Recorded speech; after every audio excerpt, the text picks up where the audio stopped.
Hey everyone, welcome back. Hello everyone. I'm very, very excited for this week. I know you are. I know this is one of your favorite movies of all time. This absolutely is. Actually in preparation for this, I did something I've never done before. What? Originally I was just gonna watch the normal Into the Spiderverse Yeah. in preparation, but on my Blu-ray it had a thing called the alternate universe cut of it. Oh, really? And basically what that was is it was just a cut of the film with all the deleted scenes in it. Oh, really? I didn't know there were. Actually, I'm gonna be honest. I didn't know there were deleted scenes. Yeah, there were a ton, and it was very interesting because I'm so glad that they deleted them. Really? Yes. I did not know that. It was, how do I explain it? You know when the movie came out and everyone was like, oh my gosh, I can't actually believe that this was Sony. How the Emoji Movie company made this masterpiece. Yeah. They kept all those scenes in. It was just like the Emoji Movie level humor the entire time. Yeah. Really? Yeah. How many scenes were added? Ooh, I don't know. It was an extra 45 minutes. Oh, so it was it's almost a 3-hour movie. Yeah, it was like 2 hours 40 something. Yeah. At the end, yeah. But Damn.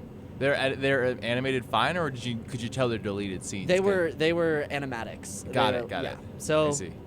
I'm excited to talk about this. Yeah, I want to hear about them because I've never even seen them or even heard about them. So I'm They're- excited to talk about them. Well, most of the scenes were like they took a plane to get to Alchemax, and there's a scene like the whole leap of faith scene happens 20 minutes before. Oh, really? And it's all weird. If any of this sounds interesting, go watch it because I would much rather talk about the release we got than Yeah. I mean, I just watched mine. I don't own it, so I just bought it. I rented it on Prime again and just watched it. So like the kind of regular. Yeah. I don't own the movie, so it's one of the. And it's not on any streaming service, so because Sony doesn't release their stuff on a streaming service. So I was like, perfect. I can just watch it. So. I know the second one is on Netflix. Yeah, but the second one's on first Netflix. The first one's not. Yeah, weird. So. Weird. But yeah. Okay, do you remember? I don't know. This could just be me. Do you remember? I remember exactly where I was, what I was doing when the trailer came out, and this is the first movie that I counted down for. in a Really? sense. No, Yeah. No. So I'll be dead honest. I'm not the biggest Spider-Man fan ever since a kid. Yeah, I know. No. I've always been more of a DC guy. Is how I grew up. I read a lot of DC comics like The Flash,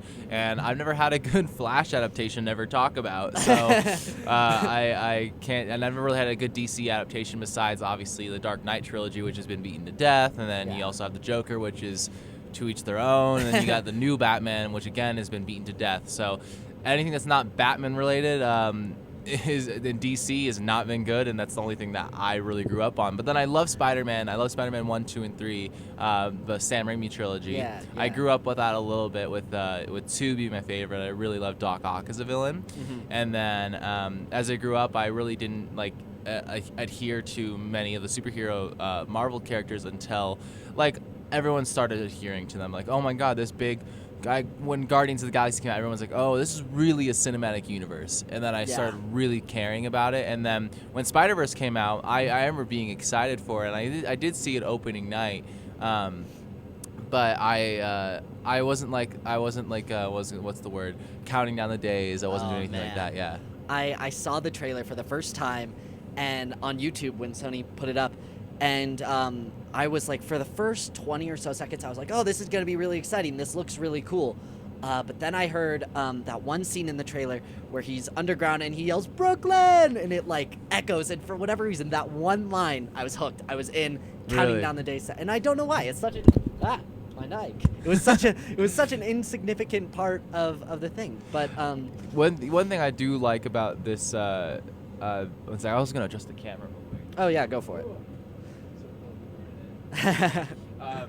So yeah, let's see. Yeah, there we go. No, the one thing for me that I really do enjoy about this film is because of how much of it has changed the animation industry. Oh, I know we're gonna absolutely. always talk about that, but if you watch like some of the new movies that have come out in recent years, you got like Nimona, which came out this past year. I know you probably haven't seen it, but it's on Netflix. Heavily influenced by Spiderverse, and there's I don't remember the other name of a movie that came out this year, 2023. I'm relating to, but like that is all heavily influenced by this animation that Spiderverse does because it changed what.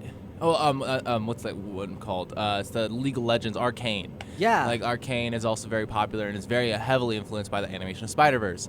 And these ideas, and there's some other movies that have come out. I'm trying to remember them. I won't be able to come back to it. The Wish movie. Yeah. I know it's not like good, but like Wish, it's been Teenage Mutant Ninja Turtles. yeah, they've all been like Yeah. definitely heavily influenced. and for the better in a lot of ways, because there's never been an animated movie like this until Spider-Verse came out. Yeah, what's really exciting is, hopefully this makes sense. In my mind, I'm sort of really excited about this because Japan has had a very, very distinct animation style with Ghibli and anime, and it's a very distinct art style that is always associated with Japan. Yeah, you know? when, look what Avatar did, like an anime style. Everyone thinks it's an anime, but it's not, because it has such a similar art style to that. And I love that Spider-Verse is kind of giving the States its own animation style. I agree completely. That people are, and it's just really exciting, you know? Yeah, I completely agree, because even if you look at other countries, like if you look at Ireland recently, you have I know you probably haven't seen the movies, but they're called Studio, oh my god, I'm trying to remember their name, but they have their own animation style as well, with Wolf Walkers, Cartoon Saloon, and all these stuff too.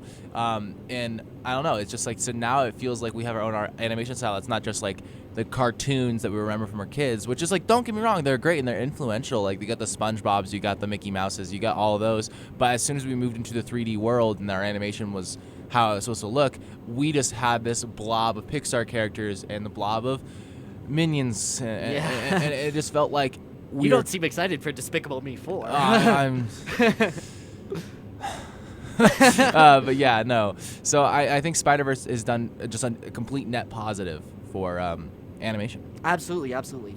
One of my favorite aspects of this is this theme of, I'm going to sound like a broken record. I talk about this nearly every week, but the hero's journey is distinct in this. But what I've kind of noticed, and I got pointed out to me on Twitter and a couple of forums, is the use of music that goes and presses the hero's journey, which is really interesting to me. I hadn't really thought about that. It's definitely, it's not necessarily scored, it's more soundtracked. Yeah. Well, okay, for those of you who don't know, there are two types of music, for the most part, in film. There's a score and a soundtrack. A score is think like an orchestral background. In like Star Wars Phantom Menace, you have Duel of Fates, and like it's a very, I don't want to say, it's not always orchestral, but it's like that's kind of the in a lot of ways it's also non-diegetic. Yes, like versus you have a lot of times a soundtrack, like when you have at the very beginning with Sunflowers, Post Malone, he is actually listening to that song, so it's diegetic. So not our character hears it as well. Yes.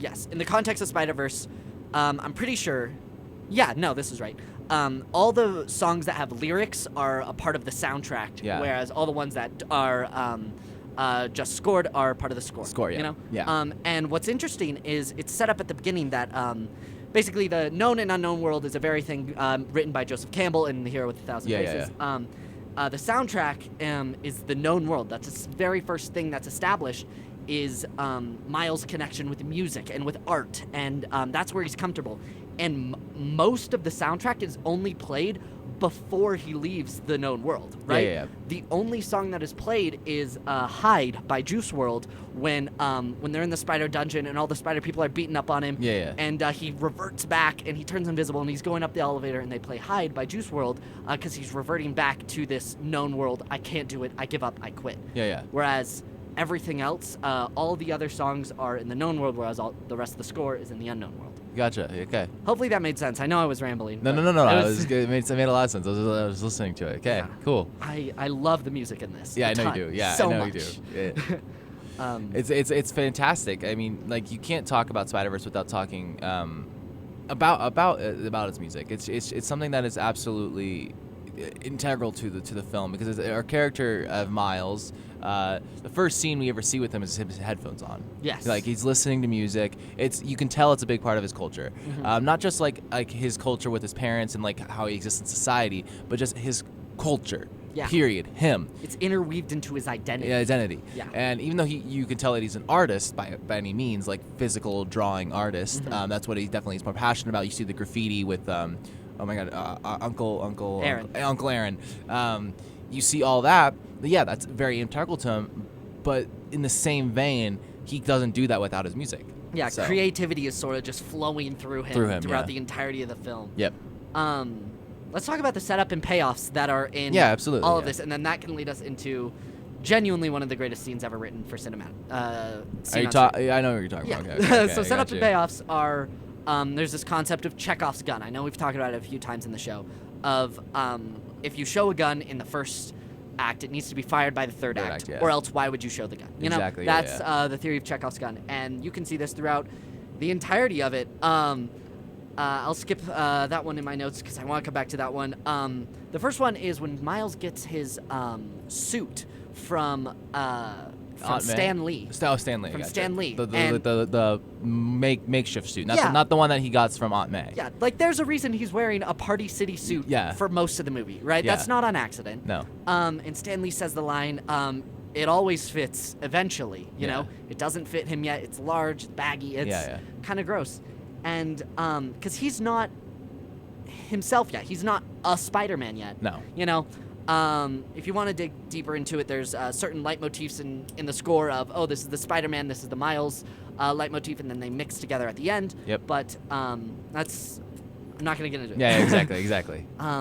We've done leitmotifs before, so I get it. Keep going. It finally pays off at the end when Aunt May gives him the wedge shooters, and instead of saying they'll fit eventually, she says it fits perfectly. And visually, you see his eyes line up with the Spider-Man suit. Yep. And it fits, and it's beautiful. I love this movie. Yeah, I know you do. And one thing that I also you talk about the hero's journey, and one thing that I find I can't remember who voices the first Spider-Man, the very very first one that obviously passes. Oh my God, it might be Jack Quaid. I can't remember. I'm almost positive it might be Jack Quaid, or I can't remember who it might be. But beside the point, we get introduced to not TJ Miller's. What's the other actor's name? Jake Johnson's Spider-Man, who is in very many ways not a traditional Peter Parker, and in so many ways he's a flawed mentor. But he is the mentor that we have in the hero's journey. He is the Gandalf to the Frodo. He is the Obi-Wan Kenobi to the Luke. You know, and I think that his introduction is so much unlike any other wise, noble hero, because you got the Gandalfs, you got the I'm reading books right now where like almost every book you read now has hero's journey in it, and it's always a wise, like, ancient person, and this person's just 26, 27-year-old, maybe they're going 40. I can't remember his age. He's like run down Spider-Man, He's just over it. does over it, like. He's got that like beer belly going on. Yeah. He's tired of being Spider-Man. You can clearly tell. Divorce.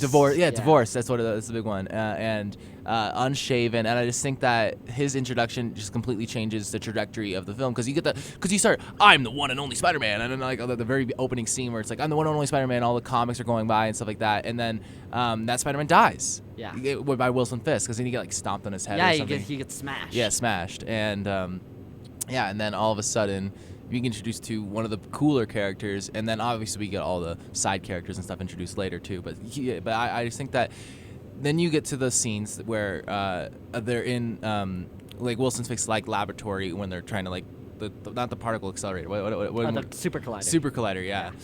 And you have introduction of a different Doc Ock, and it sets this film apart. And that's one thing I think is important, is that every Spider-Man that we've seen so far very much has the Uncle Ben, or you got the Aunt Mays. So like you got Spider-Man 1, 2, 3. You got the Uncle Ben dying, and then you got the Norman being bad, and it's just so very much like this is a traditional superhero movie, and you're like, okay. And then this one, it really immediately sets up that this is not gonna be traditional. Sure, it's funny and everything. It's humor in it. It's hilarious. It's funny, but it has its immediately idea this is not gonna be. It's gonna be different. It sets up a multiverse, which is now almost a beaten trend now at this point. Yeah. But it sets up a multiverse where it's refreshing, and then you get this character that is flawed, but he's supposed to be the mentor, and I love that even more than Uncle Aaron. Yeah, absolutely. There's so many good parents in this. Like Jeff, Miles' dad, has this really good scene at the beginning where he's like, I love you, Miles, and then Miles walks away and he's like, I know you do, and he walks away, and then over his police intercom he's like, you've got to say it back. Yep, Please. right in front of all of his friends. And then it goes on for a few minutes, and that's a complete parallel to the end. After Uncle Aaron dies, Jeff goes to the apartment, and he completely drops his tough love sort of act, and he does this beautiful speech. He's like, you've got this spark in you. It's amazing. Whatever you choose to do, you'll do great at it, and I'm proud of you. And it's this beautiful sort of setup and payoff of Jeff's tough love throughout the entire film. Yeah. He's a father who, unlike last week, is a very loving father.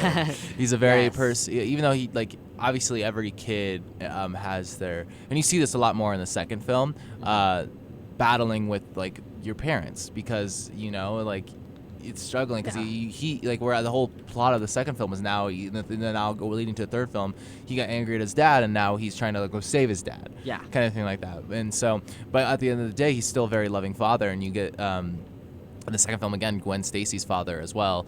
Characters that have fathers and flawed mentors, and every mentor in some sense is flawed. Obviously, Uncle Aaron's flawed is his being the Punisher, being a prowler. Yeah. And the flaw of the Spider-Man is Peter Parker is that he is run down, doesn't really know what he's doing, not really teaching him that much. Yeah. It's like, oh, just swing. Like learn, you know. And then you get Gwen Stacy, who is another mentor because she's been a Spider-Gwen for a longer time.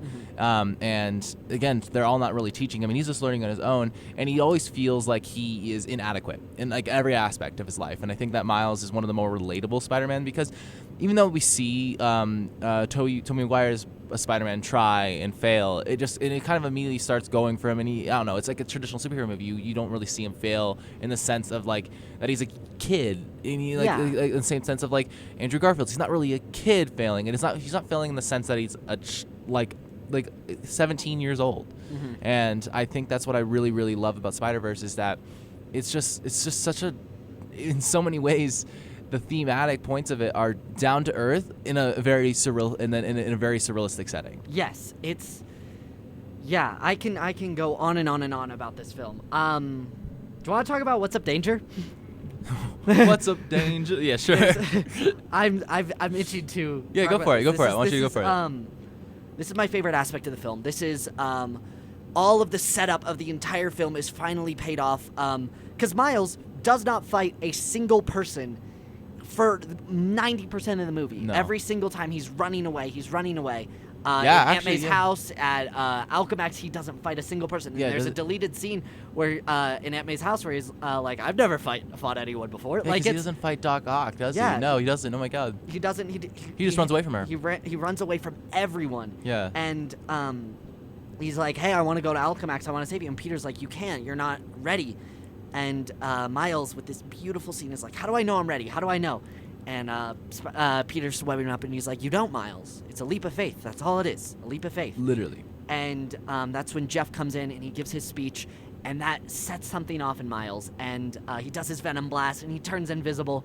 And he goes to Aunt May. He gets his web shooters. He builds his own suit. The black one, yeah. The black suit that is 100% authentically him. He is no longer just a shadow of Peter's Spider-Man. He is becoming himself. Yeah. Right? And he takes a leap of faith in a very, very literal sense, yeah. Off the side of a building, and it's the glass shattering, following him upside down. The glass shatters because at the beginning he can't unstick. That's a problem that he has throughout the entirety of the film. He can't unstick. Yeah. But he jumps so hard that the glass rips off with him. Yeah. Is how hard he's committing to this leap of faith. And What's Up, Danger is a song that was released on the soundtrack, but it's not the version you hear in the movie. What's Up, Danger is mixed with the score. With the score. Yeah. Going back to the known unknown world of this is when he's becoming Spider-Man. Yeah. And I love making this claim with every Spider-Man movie. In case you can't tell, Spider-Man's like my whole bit. It's your favorite superhero. I know that. Yeah, I know that. White male, brown hair. Of course I love Spider-Man. What are you talking about? White male, blonde hair. I love the Flash. Come on. But there's certain points when I feel like every theatric Spider-Man, quote unquote, becomes Spider-Man. Tobey Maguire does not become Spider-Man until Spider-Man 2, when he learns what Spider-Man is. Yeah. Right? Andrew Garfield does not become Spider-Man until the bridge scene with Jack, when he saves Jack off the side of the bridge. Yeah. Right? Tom Holland hasn't become Spider-Man yet. And Miles Morales becomes Spider-Man when he takes this leap of faith. Yeah. This is the moment he becomes Spider-Man. And it's beautiful, and I can go on and on and on about this one scene because I genuinely believe this is not a bit. I'm not building this up for content. I think this is the greatest scene that has ever been written, directed, scored, and produced out of any movie I have ever seen in the entirety of my life. Is the What's Up, Danger scene. That's crazy. Fair. I understand that. I understand that sentiment because it's a scene that has so much payoff. So one thing I always talk about in films is the idea of tension, and it's really big for me, is idea of tension and then payoff with that tension. Yes. And so many films that we see nowadays, I know we talk about how we compare, and it's the best way to talk about movies in a lot of ways is in comparisons. And like the reasons that some big scenes don't hit. Like I recently watched Eternals, and when they all team up together finally, and they're fighting Rob Stark, I can't remember the actor's name or the character's name, honestly. They all team up, and it has this big orchestral moment. And you're like, okay, like it's like I don't care. Yeah. Or you get even modern day movies like one of the reasons Justice League failed is that you have a bunch of flawed characters that are all coming together, and then they all just get rushed together really quickly, and you don't really get a built sense of tension, or you don't get a sense of flawed nature between these characters. And then the payoff is that when they all get together and they finally Flash ends up like, just save one person. Sure, it's a good line, it's a good sentiment, but it's just like, oh, cool scene. Yeah. Forget about it kind of thing. And then this one, the reason it sticks with people, and it's the reason it's been literally emulated into video games now, where you got the new Spider-Man PS4 and PS5 games had that scene in it because of how impactful it was in the film, of this film, which is crazy, because it has this payoff and tension. You get this entire movie. I think this probably happens at about hour 30, I'm guessing. No, hour 23, something like that. When does his leap of faith actually happen time-wise? It's like right towards the end. So, it's is it like an hour 20? It's an hour 45. Because it's an hour 45 minute movie, and so it's like an hour 30. Yeah, and so you get this entire film of this young. Again, that's one thing that you don't feel in any other Spider-Man movie, even the new ones with Tom Holland, is that this kid, he's a kid. Because that's one thing about animation is you can really make him a kid. Yeah. Like he looks 16, he looks 17. He doesn't look like he's no offense to any of these actors, doesn't look like he's in their 20s, you know. And the one thing I really love about this is that he struggles so much, and then finally with the audience and with everyone there, he does it. He just takes that leap of faith, and I understand why you can totally feel that. Is because it's a payoff. It's a payoff that is built up and relieved without it feeling false, without it feeling falsely written, or without it getting paid off either. He does it and then all of a sudden he fails again. Mm-hmm. He does it and then sure he's a hard time fighting Wilson Fisk. Don't get me wrong. Yeah, he would. It's the main villain, but he succeeds. Yeah. And then he also accepts when Peter Parker lets go of his hand, he's like let go, and like Peter goes back to his world, Gwen goes back to her world, Spider Noir goes back to his world, Spider Pig, whatever his name is, Peter Porker. Peter Porker goes back to his world. So yeah. The scene what makes that leap of faith so perfect is the scene immediately before it, is because you're rooting for Miles the whole movie. You know? You really get to care about this character, and you have Jake Johnson's Peter Parker say this really, really sad moment where Peter's like, no, I want to come with you. You'll die if you stay here. And Peter grabs him and hangs him while holding onto the ceiling. And he's like, then Venom blast me right now. Or turn invisible, for Pete's sake. Do anything you can to get past me. And then he can't. And you can see the defeat on everyone's face. It cuts to Gwen. It cuts to Noir. It cuts to Peter. It cuts to Miles. All of them look so defeated, just ready to, wanting and rooting for him to win, but he can't, you know? And he takes his leap of faith. He builds his own suit. He forges his own identity. It's beautiful the way that all of this is animated. Is you don't get two Spider people that are animated the same. All of them have a very distinct style of not just frame rates that they're animated on, of course, but physical, like how they move throughout the city. You know, Miles, as a character, he moves very similarly to Prowler instead of any other. Like his movement of web slinging is more of like a parkour over a like traditional flip, you know? And then that's what you get with Peter. You get the traditional more flip. And then I'd say Gwen, in a lot of ways, is more rebellious in her inner web slinging. And then Noir is one of the ones that's more uniquely animated because it's like he's a unique character. And so then you have like his like doing darkness, and then you get how is there wind in here? This is a basement. I know, exactly. And then there's also the what's the girl's name? Penny Parker. Penny Parker. And like she obviously you got her more mechanical movements, and then you got Peter Parker, who's obviously like a Looney Tunes-esque. And it's like you get that, and it's also hard to talk because this is something that I addressed in my reviews of the new one. Is I've been recently equating these Spiderverse films into and across, and now the next one is going to be through. That they're very similar in an idea to Lord of the Rings, where it's hard to talk about one without talking about the other now because they're so interwoven. So after watching Across, it's very hard for me to like think of into as its own film in a lot of ways. Sure. I think it definitely in more ways than Fellowship, but is its own film.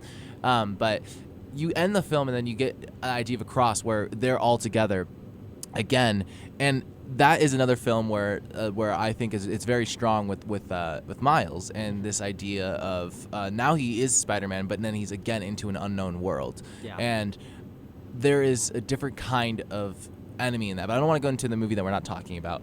But like ultimately, I just wanted to mention that like it's a very strong narrative aspect where it doesn't feel, when this film ends, it doesn't feel forced, because the sacrifices that you have, the loss that you feel is that you feel that now Miles is alone, but he discovered himself. Yeah. And so that's definitely a loss. He feels like he lost his mentors, he lost his friends, but he still is somewhat better as a Spider-Man. And then when you see him in Across, when he's first fighting a couple villains and like people there, like when he first fights Spot, you see his confidence immediately. Yeah. Like that he didn't have when he was fighting any other person.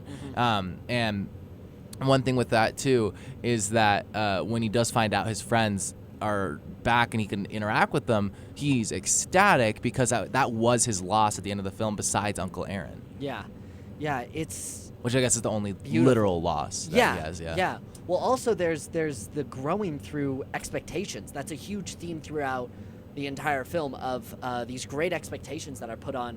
And it's kind of a twist on the great power comes great responsibility trope of you have power, you have a responsibility to do good. That has this immense pressure put on you. And I love how it would be so easy to give Miles his own version of great power, great expectations, have his mom Rio or his dad Jeff or Aaron say something like that, but they didn't. They flipped it. They had his teacher give him an assignment of great expectations, living up to Spider-Man. You know, like how do you do that? No, you don't.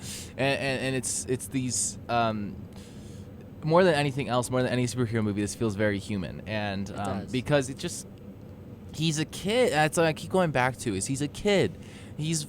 And I can't say that word. He's a heck of a kid. You know, he's very young. He's 17, and it's just that he's in school. He's struggling, and he's struggling with emotions. Gwen gets introduced, and he's like, "Woman, like, girl." It's like you can tell that it's not just he's struggling with a friend, but he's struggling with emotions that now he is a Spider-Man. He has family issues with Uncle Aaron and his father and his mother. Then he is also struggling now that he has a girl in his life that he's attracted to. Yeah, it's uses that sort of overwhelming, sort of like anxious feeling really well. Yeah. My favorite scene that sort of supports this is where he's like, "Why are my thoughts so loud?" Yeah. And he's like, there's a pop-ups of words everywhere, and it's overwhelming as the viewer to see all of these sort of words on screen. It's kind of like you're like dopamine maxing, where it's like, oh, there's a Family Guy clips on the bottom, and then Temple Run to the side, and TikTok clip up top. Like, it's very overwhelming and stimulating to have all of these things happening at once. And it just really fits into like how he's feeling, heightened by the spider powers, you know. And yeah, that's the one thing actually I want to attest to the animation is that couldn't be done realistically in a real life animated film and a real life superhero film, because then you would have all this stuff that wasn't there before, that wasn't pre-established. But because it's animated, you can have speech bubbles pop up. You can have all these ideas pop around it, and it feels like, oh my god, like I understand that feeling. And like, again, I don't want to go back to Across, but like when you have like Gwen and her dad talking, like that background. The background like muddles and changes and blends. Even though I'm colorblind, blends the colors. It's like a mood ring. It's like a mood ring, and then like that's unheard of in physical limitations to do that. Yeah, it's crazy. I'm like. Still, this came out in like what, 2017? 2018, I thought. 2018? Yeah. It came out so long ago. However, it doesn't even feel that long, to be quite honest. Yeah. I saw this in theaters 7 times when it first came out. Ooh, whoa. Yeah, it was, I'm still like, every time I watch it, there's a few movies that I watch and I just think, wow, I am so glad to be alive in the period of time where this exists. This exists, yeah. You know, it's like Spiderverse, Lego Movie, Kung Fu Panda, like How to Train Your Dragon, like these exist in my lifetime, you know, which is just so crazy and unbelievable that like Spider-Verse came off of the Emoji Movie. Like Sony did Emoji Movie, Spider-Verse. Like this. Didn't they also do Boss Baby? Yeah, that got nominated for an Oscar. Yeah, it did. I remember that. It got nominated for Best Animated Feature. That's tough. That's really That is tough. That's really tough. Yeah. But no, and I agree. It's this idea of I just can't express how much I truly do appreciate Spiderverse for just in general just creating animation. And obviously we're in a year of 2023 where we do have the front runner of Spiderverse in the Oscars race this year, and it won. Also, I want to address it broke a really long held streak at the Oscars. the Disney streak. Yeah. Disney I think won from I think it was like 2010 up until when Spider-Verse came out, which I think when the awards came out was 2019. Yeah. It was 2019 because it was the same year as Parasite. No, it wasn't. It was the year before. But beside the point, it was so revolutionary in the sense that Disney kind of owned the animation market and the idea that any other animation studio can make anything like worthwhile. So Ghibli can make its movies. Don't get me wrong, but like. That was not westernized. Well, the Oscars just hate recognizing Ghibli. Yeah. That's like their least favorite thing to do. And so 2016, you have one of the best films that came out, which is Wind Rises. The Oscars didn't care. But at the end of the day, in American westernized and even European civilizations of modern cinema, you get Disney will make that one good Pixar movie a year, and that'll win the Oscar. Or they'll make the one Frozen a year, or they'll make the one Moana a year, and then that will win the Oscar. And that's what happened. Year after year after year. I miss when they make good movies. Yeah, no, oh my God. Don't even get me started on it. Who said that? Yeah, whoa. Disney makes bad animated movies and they could never. No. Soul was fantastic. Oh my God, I really loved Wish. But no, what I'm saying is that it's just this idea that any other animation studio couldn't make popularized good animated movies. Because then you had... Yeah, of course you got all these good animated movies that come out from Disney, but then they started slacking, and then every other animation studio was like, okay, well, let's do the ones that are cash grabs. You get the Trolls, which to each their own, they're very much kid movies, Boss Baby, Emoji Movie, and all these ideas that they are literal kids movies, you know? And, then Spider-Verse came out, and it's like, yeah, other animation studios can make really good heckin' movies. Mm-hmm. I feel like there's a difference then. An animated movie for kids and an animated movie for everyone. And Spider-Verse is for everyone. Yeah, everyone absolutely. will get it. The Lego movie is for everyone. Yep. You know, like, I don't know.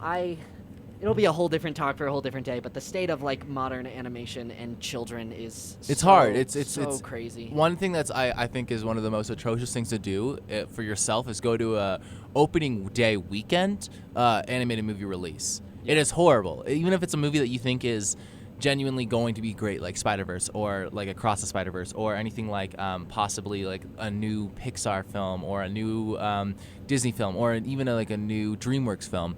You go to those theaters and I'm really glad kids are watching movies, but it's lack of this idea of like interesting, like they need to be engrossed, and it's hard to see that. And it's one thing that we're kind of straying away from Spider-Verse, but and more into society of film. It's something that is kind of like with the modern day age of attention, and it needs to be attention grabbing. That's why movies like Sing and like Minions really succeed well for this younger audience, is because it is it's like dangling keys in front of a toddler versus allowing for a heightened, more thoughtful approach to cinematic making of a movie. So well, now that we've severed any chance of possibly working with Illumination in the future, my bad Illumination. I love you guys. I really did like Minions. Yeah, I didn't. But it's special. Back to Spider-Man. I feel so incredibly lucky because I feel like it's so easy to be like, oh, why is Spider-Man so special to people now? Why is it? But honestly, let's think about it for a second. I am at the age, I am 20, I was born in 2004. There is no better time in human history to be a Spider-Man fan than being born in 2004. Absolutely not, yeah. I grew up with the Ultimate Comic lines, one of the best Spider-Man comics to ever be released, and that is a fact, non-negotiable, right? And then the Sam Raimi movies have already come out, so I got to see those over and over and over on DVD as a kid. And then in 2008, right? In 2012, I saw Spider-Man in theaters, and it was the very first purchase I ever made. Was buying the DVD at Target. Was the very first time I ever, and I still have that DVD. It's in my room. It's the most beat up thing, but I loved it so much. Yeah. And then with Spider-Verse, Spider-Man 1 and 2 for PS4 and 5. Yeah. And now there's a reboot of the Ultimate Spider-Man comic line last January. Yeah. And it's there's no better time to be a Spider-Man fan than right now. And it's one thing that I think is very attesting to just Spider-Verse is that it revolutionized this character, because we had Homecoming and we had Far From Home, which were very MCU-ized. I don't know how else to describe it. Very much like in its own world of being in the MCU. Yeah. And Spider-Verse finally took it, being like, we're going to go back to making our own movie, you know? And like, sure, it's like still a Spider-Man movie, but it's its own movie. It's not, it's connected, which is now is, obviously. You've seen like some other like multiverse things all across, but it is still its own movie. And that's one thing I do think that one of the stronger trilogies that we do have in the modern MCU is our Spider-Man trilogy, because no one can deny the hype that No Way Home gave you, you know, at the end of the day. But what I'm trying to go on is that something that Spider-Verse is something that I honestly believe changed cinema, modern cinema, and animation especially, forever, because it allowed for creators to feel like they can do something unique and not corporate. And that's like the writers and directors of this film. And like, don't get me wrong, we've talked miles on end about How to Train Your Dragon, which came out like earlier than this movie, significantly earlier, which is again its own adaptation, but it wasn't necessarily the most big box office hit of all time. It made money, which obviously they made 3 of them, but it wasn't like the Spider-Verse level of hit, which was one of the most high. Well, I think it was like the 4th highest grossing movie of last year, and when this one came out, it was like the 3rd highest grossing movie of that year. Everyone knows this movie. Everyone knows this movie, and I have yet to meet a person that doesn't like this movie, because it is so incredibly engrossing. From the very beginning, you get songs that have become modern staples of society. You get Sunflowers, which it's Sunflowers. Yeah, I'm not going crazy. Sunflowers. It's probably Post Malone's most popular song. Oh, it just got like last week. It went double diamond, platinum. It won some crazy award last week, which is crazy because it was made for this movie. Yeah, which is insane. Every single song in this movie, I've been listening to the soundtrack on repeat for years and years and years. It was the only song playlist that I listened to in high school. See, the thing is for me is like I'm not even a big Post Malone guy. I'm not a big like R&B guy, rap guy, and this film has like a lot of those qualities that I'm like traditionally I'm not a big fan of, but it's engrossing to watch, because the reason I say that is because it ties you back into the film, and that's why it's whoever the music supervisor was, which is a very underappreciated role in Hollywood, is a music supervisor who's people that choose artists and songs to put into movies. Sure, they're not the ones editing it, but the ones that choose those artists and choose those songs. Why I can love it so much, because I'm like, I'll be listening to Sunflowers, and every time I hear Sunflowers, I can't not think of Spider-Verse. Absolutely. Music is one of the most underappreciated and underutilized form in all of like cinema, movies, even YouTube videos. Like if you have good music that fits, it is perfect. Or you can put Sweet Child of Mine in Despicable Me 4 trailers, or you could, like, there's no reason to... Or what was that one in the Super Mario movie? Yeah, like, there's no reason to have those, because your target demographic has never listened to 80s rock, because they're taught, like, there's no reason to have that. Yeah.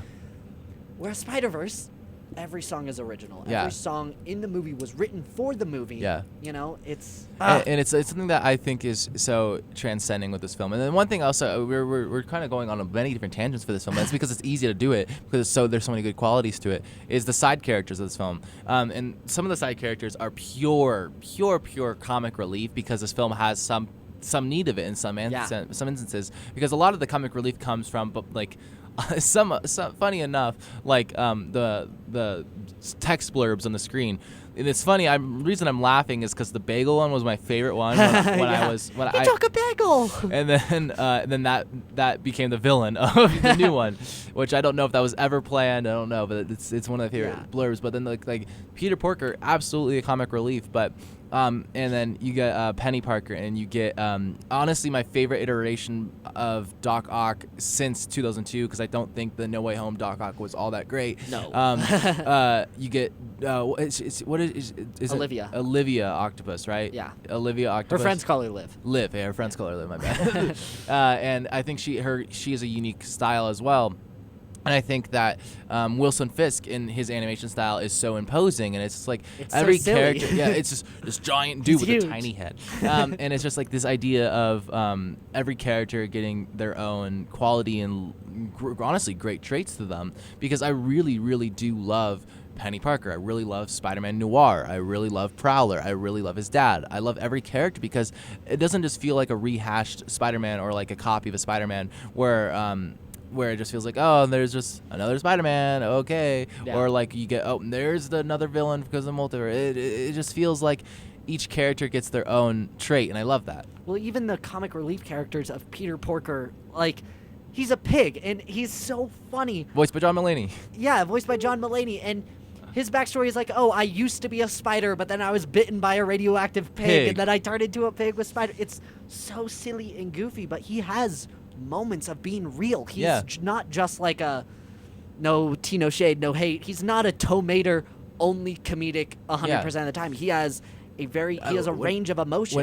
When Uncle Aaron dies is when you can see that. I think that's what he has this raw emotion of like the hardest part about this job is you can't save everyone. Yeah, you know? yeah. And it's beautiful. It is truly, and that's one thing too is that. And that's something I didn't even realize that's one of the hardest part of this job is you can't save everyone, and that is very much brought into a cross. Which again, I always feel like this is a Fellowship, Lord of the Rings kind of thing, because this film is now set up, and that's one of my biggest gripes with the newest film is that I want to see the Return of the King. Yeah, you know, and it's the not best gonna, one. Yeah, it's like it's not gonna come out until I'm freaking 26 now. Like that's what I'm like upset about. It's like that's like my biggest gripe with all two of these films so far is that I haven't seen the end. Yeah. And that's one thing is like the storytelling is so strong in all these films that it leaves me wanting so much more, in not a bad way. You know, like when you like watch something and you're like it leaves me like wanting more. Like for instance, like how Super Mario Bros. Was for me. I was like, I just want more movie, and it wasn't good. I was left wanting more. This is a film where I'm left wanting more. Like I just ate like so.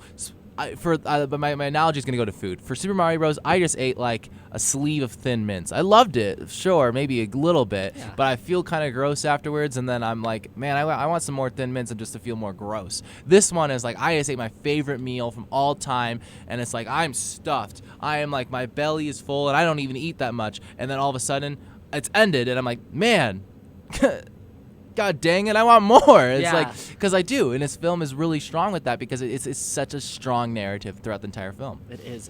And this film is hilarious, and it makes me excited for it to be over because Sony's already said, oh, we're not going to make a fourth Spider-Verse movie, which I'm glad. Let it end when you're done. However, the project immediately after that, Sony has already shown what they're capable of, what they can do, and if they can take this to any other either pre-established IP or even better, like new IP, make something new because you have the talent and you've shown that you can. Because once these artists are free, not necessarily free of Spider-Verse, but once they're available to do other work, I can't imagine what the animation industry is going to do because you see something like Nimona, which is, don't get me wrong, not the best movie of all time. And I know you haven't seen it, but it was an emotional, heartfelt movie that I was like, damn, like where did this come from? And I look it up, and a lot of the animators that were on Spider-Verse were on this. Yeah. We're done with the time of having Disney being the untouchable king of animation like it used to be. That is no longer the case, and I'm excited to see who fills that power vacuum of like who is going to be the next. Oh, we need to see this animated movie strictly because the people behind it. You know? And one thing I find super funny is that this year Disney's not even close to a front runner. No. Like the front runners are Boy and the Heron, which is a good movie, Incredible. and then you have Across the Spider-Verse, which is a good movie, and then the next ones that are like the front runners is actually third place. And I do a lot of Oscar betting and a lot of Oscar like knobs. Third place is a underrated movie, the film that I've never seen yet, but it's an underground studio called Robot Dreams, and then the other ones that are there are Wish and I don't think it's Wish. I think it's like Elemental and some other film by Disney, and they're not even talked about. Yeah, so I've only heard. I haven't seen Elemental. It's not good. That's what I've heard. It's not my favorite. There's this one part in Spider-Verse, or there's these three moments that I think are the funniest things in the world. Because Sony has the gone a moment. long way from having Sir Patrick Stewart as a poop emoji. Like, Yeah. they've come a long way. And Sony, if you're watching, I am so proud of you. Yeah, I'm proud of you, Sony. You're doing so good. And then they just need to up their live action stuff because I'm so excited for Madam Web. Yeah. Sony, email me. We'll talk about that later. Yeah, Madam Web. But there's this one kid in Spiderverse, and if you're listening to us live and you're in a car, pull over. If you're watching this on YouTube, open up a new tab and just search the words "that one kid from Spiderverse," and you will see in the background. There's one kid smiling, staring at the camera for almost every scene that Miles is in school, and it is the funniest joke it gets me every time, to the point where every time I watch this movie, I will go out of my way to look for this kid. Look for the kid, yeah. He's in a cross too, which is the funniest thing. He's in the cross when Miles is like in the city fighting Spot and stuff. Yeah, just this cheeky little smile. It's so and it's creepy. funny. And I remember there was a huge theory that people were gonna think he was the villain of Across or something like that, or he's gonna be one of the villains in Through. Yeah, which is also crazy. Into, Across, and Through. I don't think Spider-Man in the past 6 movies have had good names. Okay. Yeah. Homecoming, Far From Home, No Way Home. Garbage naming. Like, okay, I might just be super dyslexic, but I get Far From Home and No Way Home mixed up every single time it's talked about. Yeah. And same with Across and Through. Like, guys, we don't have to do that. Like, you're good. You know, where's the days of Spider-Man 1, Spider-Man 2, Spider-Man 3? Like, as much as I hated that, like, it makes more sense than having something like especially the Home trilogy. You don't need to have it was called Homecoming because he was in high school. Yeah, he was in high school. It was like the whole theme of the movie is like, oh, blah blah blah, right? You didn't have to stick with that. Yeah, like we're good. You could have had like you could have been Spider-Man abroad, not No National Way Home. Lampoon's Spider-Man Vacation or like. We're going on many different tangents. One of my favorite sequel name ever that's come out this year is, instead of Beetlejuice 2, they're doing Beetlejuice, which is funny. I don't know love if you saw that. It's funny. I've not even seen the original Beetlejuice, but I like that. You're saying his name way too many times, dog. Beetlejuice. Don't do it. Yeah. I also love the joke where he's like, play, I know you snuck out last night. Play dumb. Who's Morales? Like, that part's good. And also, Jake Johnson has so many good quips throughout the entirety of the film. Oh, yeah, absolutely. He's like, why is there wind? This is a basement. Yeah. Like, that's the thing, is that it lends itself to its own amount of humor, too, which I think is great, because there's nothing else like that this film can do. Because, like, yeah, you have the modern, I talk about this in a lot of different ways. The modern quippiness of Marvel in any superhero movie now really is because it's like letting the actors slightly improv to do a quip line, and they keep it in the film. That's what it's ever happened since Guardians of the Galaxy, and it's forever changed. And it's done poorly in almost every movie except for the movies where it started, like Guardians of the Galaxy. Yeah. And then the thing is, you see that, like you see Captain America doing that. And you don't have it succeed because it's Captain America. Like that line of him in Endgame language. being no, stop it. It doesn't work. And the thing is that the reason that this film has its own unique quippiness is because it's not just actors improvising. It is all written. It's real comedy. It's real comedy. It's actively effort has been put into this writing here. Yeah, if you go out of your way to try to be funny, you won't be ever. Like, if you try to be funny, you won't be. Spider-Verse has jokes that are real, authentic jokes that people would make that are funny, and it doesn't feel written. It doesn't. It feels raw. Because the thing is like it's very much intended for the medium it's presented in. Because it's animation. Like we go back to the wind line, because it's funny, because like it doesn't make sense. It doesn't. Everyone's talking about it. It doesn't make sense, and then all of a sudden a character makes a joke about it, and it's hilarious.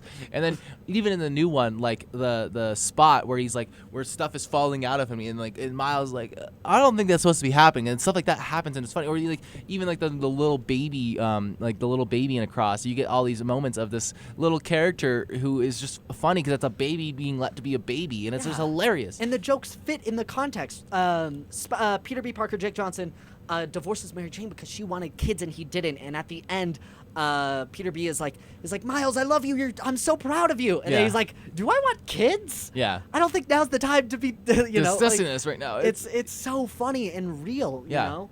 And that's one thing I find important in this film. And then like one thing that a lot of people talk about in their gripes with this film is it doesn't feel like there is a villain, which is like Wilson Fisk is the villain of this film, sure, but he is more an antagonist in the same way like a volcano erupting is an antagonist. He's a MacGuffin. He's a MacGuffin in the way. And I don't think that's a bad thing. People that have griped and like, oh my god, well we need a villain. Like I don't think so. I don't think that every film needs the Sauron, needs the Darth Vader, needs the Palpatine, needs any of these ultimate villains, because sometimes the best movies you don't have a villain and it's a struggle against self and discovery. Yeah. And that's something that, because like in the hero's journey, most hero's journeys, you have that ultimate villain. And Percy Jackson, I'm trying to remember who it is, but Hades, yeah. And then you get, or I think at some point it's Luke. It's Luke. Yeah. It's funny enough. And then you get other films where it's just a certain character, a certain thing. The Doc Ock, the Green Goblins. Which don't get me wrong, I love them. Don't get me wrong. They're great. But you don't always need it. Yeah, you don't need a Darth Vader because there's no villain doesn't mean there's no conflict. There's conflict in every single character trying to find themselves. It's not just Miles, you know? Peter B has the conflict of, I'm 50, I'm washed up, I don't know what I'm doing. I've been Spider-Man my whole life. It's the only thing I've known, and it's ruined my life. Yeah. I need to reassess. That's his conflict. Gwen is in a similar vein to Miles, but with more knowledge of her own power, where she just is we don't really get to see her struggle until the cross, that she struggles a lot with her relationship with her father and identifying her identity within amongst her father. Yeah, and her Peter in her world died. And that was her best friend, and she's not opening up to friendship. She's not opening up to any relationship. She's shut off and tunnel focus on, okay, the only thing that I can do is be Spider-Woman. That's all I can do. Yeah. You know, every single character has that. Jeff has his relationship with Miles. Prowler, Aaron has his relationship with Fisk and his family, and there's conflicts in each individual character has something. If you look, it is there. But you do not need a big bad world-ending villain in everything. That's what I've grown to sort of find really annoying about the modern MCU movies is the world is ending 12 times a year. Like, then there's no weight to it. And the thing is like, so yeah, I agree with that. And so recently in Eternals, the world's ending and no one else is there to stop up with the Eternals. Trying to think in WandaVerse, it's like, well, not WandaVerse, what's the one with Wanda? WandaVision. I honestly don't remember, whatever it is called. Doctor Strange one, where Wanda is now super powerful. She's going to end the world to save her kids. Yeah, Ultron's killing everyone. There's governments nuking Manhattan. Yeah, there's Thanos. Like, it's just like, it's exhausting. It's exhausting at this point, and you're like, okay, well, like, oh, Mysterio. The thing is, Mysterio's gonna like take over all this. All this, and then like you get all this stuff where you feel like it just doesn't have any weight, and this film, even though it has like a multiverse or world-ending aspect to it, it doesn't necessarily feel like that's the conflict. That feels like that's the volcano erupting in Pompeii, and you are struggling with your own identity amongst everyone around you, trying to save that same thing at the same time, discover yourself, but also save the world. It's like that finding yourself while also saving the world thing. It's a character study. Yeah, absolutely. But yeah. It's beautiful. I love this movie. I mean, as much as I don't like, I never will ever say I don't like Spider-Man, but Spider-Man has never been up my alley. Sure. You know, it's like I go to the grocery store buying a box of cereal. My cereal isn't always Spider-Man. Sure.